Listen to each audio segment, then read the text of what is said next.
Yan yung welding machine ng sim welding. Ito yung mga hininang. Ito yung hininang ko. Ayan. Ayan, ito ba? Medyo mainit. Ayan. Yan yung kabilang side. At ito yun sa kabilang side. Sa ilalim. Ayan, ito po yun sa ilalim. Ayan po. See?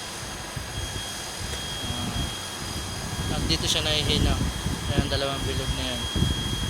Yan yung negative positive niya. Ayan po.